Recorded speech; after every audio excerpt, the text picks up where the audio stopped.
자, 안녕하세요. 반갑습니다. 5월 2일 주식 정리해드리는 중남. 오늘도 해외 시장부터 먼저 정리를 하면서 시작을 해보도록 하겠습니다. 일단 미국 증시 같은 경우에는 전체적으로 조금 많이 빠졌죠. 이 아마존의 실적 쇼크 속 대형 기술주들이 부진한 모습을 공통적으로 보여주면서 지수의 급락세를 끌고 내려가는 그러한 모습을 보여주었는데 조금만 이제 자세한 내용을 보자면 이 아마존이 7년 만에 처음으로 이 분기 손실을 기록하는 등 어닝 쇼크를 기록했다라고 합니다. 지금 전일 장 마감 후에 1분기 38억의 이 손실을 기록했다라고 밝혔는데요. 이게 어떠한 것 때문에 이렇게 됐냐? 이제 이걸 확인을 해보자면 가장 큰 요인은 리비안에 대한 투자 손실 때문에 이렇게 실적이 안 좋게 나왔다라는 것으로 분석이 되고 있습니다. 이 리비안 투자로만 약 76억 달러의 손실을 입은 것으로 전해진다라고 하니까 어떻게 보면은 향후에 증시가 더 안 좋게 된다라고 하면은 추가 손실이 나올 수도 있고 증시가 좋게 된다면 여기서 어느 정도 반등하는 모습 기대를 해볼 수가 있을 것 같네요. 그래서 이제 아마존 같은 경우에는 한동안 이 증시를 꼭 봐야 될 필요가 있어 보인다. 이렇게 정리를 해볼 수가 있을 것 같습니다. 자, 또한 애플 역시도 공급망 차질 문제로 인해서 매출 손실이 이제 조금 발생한 것, 이런 것들에 대한 이야기 때문에 하락세를 보였는데요. 요것 역시도 증시에는 부담으로 작용을 했습니다. 애플이 굉장히 조금 이렇게 움직인다라고 하면은 굉장히 덩치도 큰 만큼 타격을 입을 수밖에 없었겠죠. 자, 그렇기에 애플 같은 경우에는 공급망 문제가 큰 영향이었다라는 걸 알아두시면 좋을 것 같고, 반대로 공급망이 조금 풀리게 된다면 애플은 긍정적인 영향을 받을 수도 있다라는 거, 중국을 보면 된다. 이렇게 정리할 수 있겠습니다. 자, 그리고 페드가 선호하는 물가 지표인 개인 소비 지출 PCE 가격 지수는 40년 만에 최고 수준을 유지했습니다. 3월 PCE 지수는 전년 동월 대비 6.6% 상승했다라고 발표를 했는데 이는 전월 대비 0.3% 상승, 그러니까 약간 더 웃도는 수치입니다. 다만 변동성이 큰 음식료와 에너지를 제외한 근원 PC 가격 지수는 전년 동월 대비 5.2% 상승해 전월 상승률과 시장 예상치를 소폭 밑도는 모습을 보여주었는데 이걸 이제 생각을 해본다면 에너지나 이 음식료 제외한다면 나머지 부분은 지금이 고점일 수도 있겠다. 이제 고점 딱 찍고서 떨어지는 피크아웃을 생각을 해볼 수도 있겠구나. 요거 한번 기대를 해보면 좋을 것 같습니다. 자, 그래서 국제유가는 WTI 기준 104.69달러 마이너스 0.64% 하락 마감하였고요. 채권은 약세, 달러도 약세, 금은 상승 마감하였습니다. 자, 그러면 내용들 하나씩 하나씩 보면서 지금 어떤 걸 체크해보면 좋을지 하나씩 살펴보도록 할게요. 자, 뉴욕타임즈, 월가 강탄 경제 공포, 경기 침체 비관론이 확대가 되고 있다라는 얘기가 나오고 있습니다. BOFA 역시도 비슷한 결의 의견을 낸 걸 확인을 할 수가 있는데 이게 아무래도 IB 같은 경우에는 투자가 많이 되면 될수록 돈을 많이 벌기 때문에 웬만하면은 증시에 안 좋은 얘기들도 되게 좀 돌려갖고 좋게 좋게 이야기하는 그런 게 있습니다. 그런 게 없잖아 있는데 이번에 확실하게 조금 안 좋은 결의 이야기들을 하는 모습들을 보여주어가지고 이 경기 침체에 대한 심리가 확실히 이 주류로 올라왔구나. 이걸 생각을 해볼 수가 있으니 여러분들도 그러한 부분들을 체크를 해보시면 좋을 것 같고요.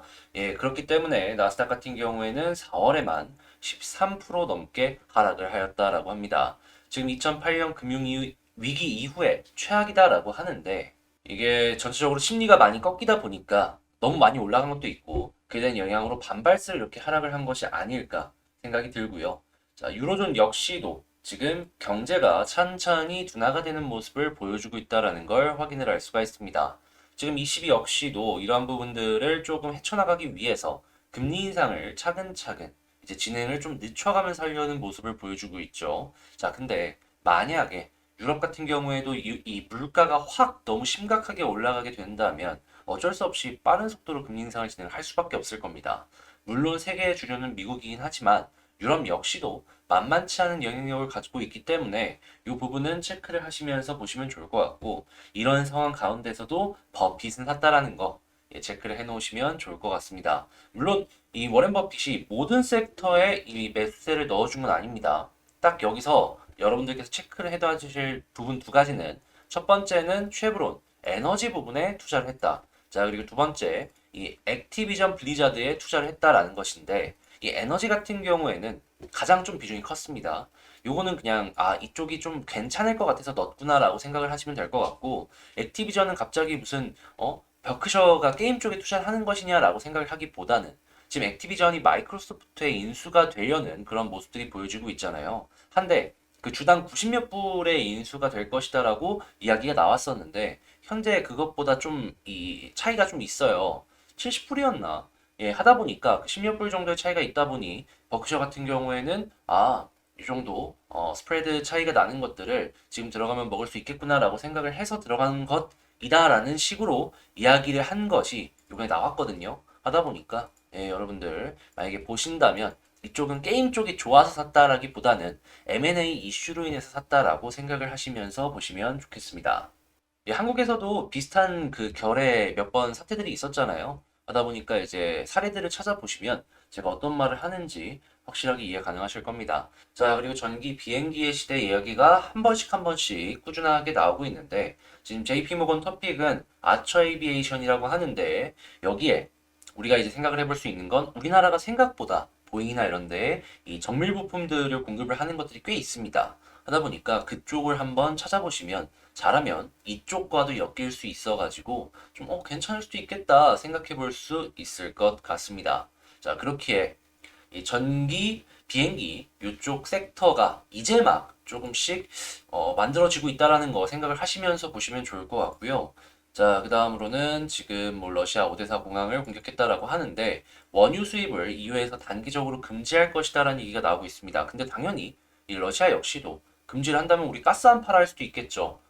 그러면은 피해는 물론 러시아도 심각하게 입겠지만 이 유럽 쪽도 엄청나게 입을 겁니다.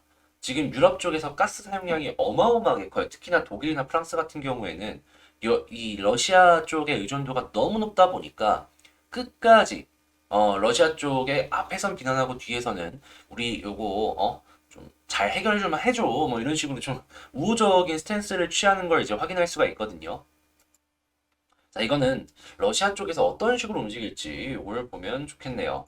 자, 그리고 이번에 인도를 덮친 최악의 폭염 47도라고 이야기를 하는데, 당연히 인도 지역에서 식량 대란이 추가로 이제 발생을 할 수 있다는 것도 생각을 해볼 수가 있을 것 같고, 지금 이 코로나가 인도 쪽을 조금 많이 이제 예전엔 휩쓸고 지나갔다가 지금 잠잠하다라고는 하지만, 더우면은 무조건 변이가 나올 가능성이 높잖아요. 그죠?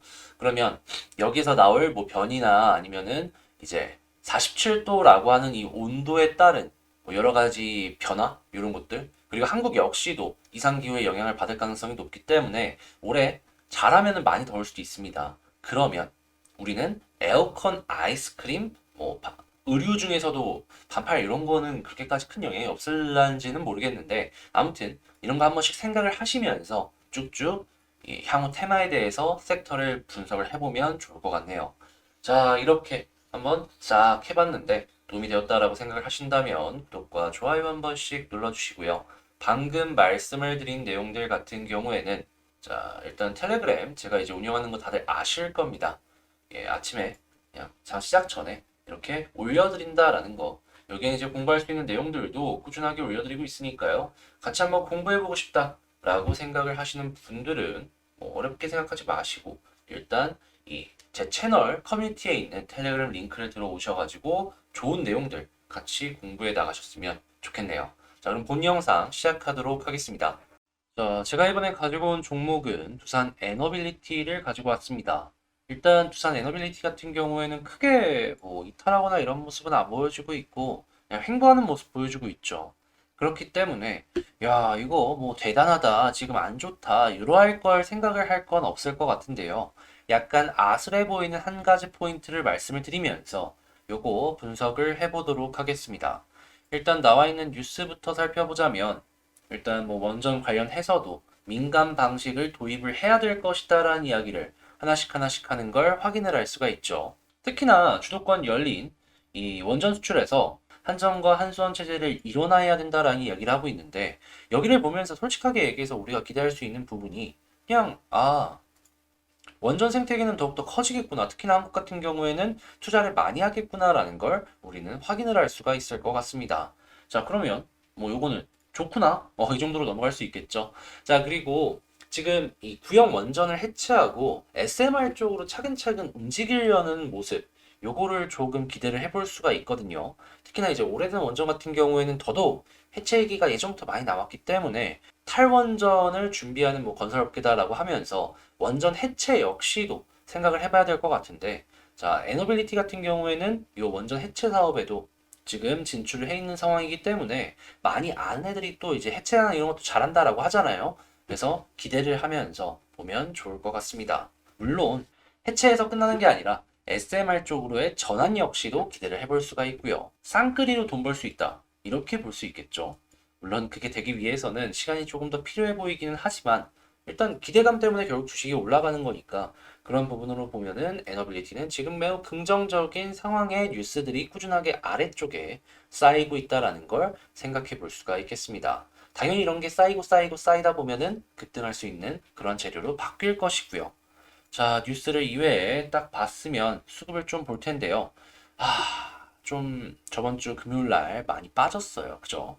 이 수급상으로 놓고 본다면 되게 안 좋은 모습이 보여줬었는데, 근데 여전히 이것들을 제외한 나머지 수급들을 살펴본다면, 연기금 같은 경우에 이날 하루에 매도한 게 하루에 매수한 거랑 비교를 해보면 더 작아요. 그리고 오늘 역시도 마찬가지로 요 매도하는 그 양을 좀 살펴본다면 여전히 매수한 양이 많다라는 걸 확인을 할 수가 있고요. 이외에 투신이나 몇몇 기관들을 좀 살펴본다면 여전히 갖고 있는 물량이 더 많은 걸 확인을 할 수가 있습니다. 자, 그러면 여기서 플러스로 다 바뀌어주는 모습이 보여주게 된다면 추가적인 상승 기대해봐도 좋겠죠. 자, 그리고 차트를 한번 놓고 본다면 지금 이렇게만 봐도 쌍바닥이 보여지고 있습니다. 자, 그리고 이렇게 봤을 땐 역헤드 숄더. 자, 그리고 이렇게 수렴. 그리고 이렇게 수렴. 그러니까 패턴이 되게 많이 엮이는 부분이 현 자리다라는 걸 알 수가 있어요. 그러면 여기서 이 지지라인으로서의 60일선 여기서만 계속해서 횡보해주는 모습을 보여주다가 위쪽에서 떨어지는 이러한 수렴 자리 딱 뚫고 자리 잡아주는 순간 퉁 하고 튀어 올라가 주는 거 갑자기 보여줄 수 있겠죠.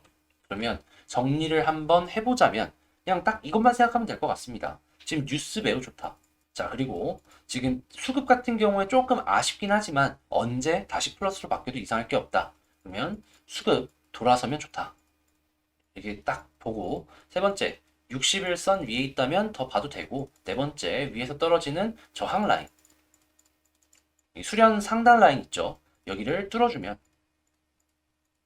갑작스럽게 급등 충분히 가능하겠다.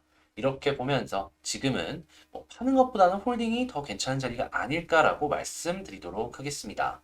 자, 이렇게 두산 에너빌리티에 대해서 정리를 한번 맞춰봤는데 일단 도움이 되었다라고 생각을 하신다면 구독과 좋아요 한 번씩 부탁을 드리고요. 자, 두산 에너빌리티 지금 약간 시장이 안 좋아가지고 주춤하는 모습도 보여주고 있지만 포텐은 확실하거든요. 그 같이 기대하면서 좋은 결과물 만들어 나가셨으면 좋을 것 같네요. 영상 끝까지 시청해주셔서 감사드리고 저는 다음에 더 좋은 영상으로 다시 찾아뵙도록 할게요.